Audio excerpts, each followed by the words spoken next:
with people and through people.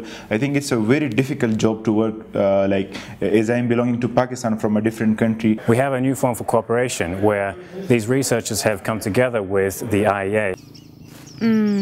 Det er et super godt spørgsmål. Jeg tror, mit højdepunkt her på turen indtil videre, det har været den allerførste tur i en Matatu.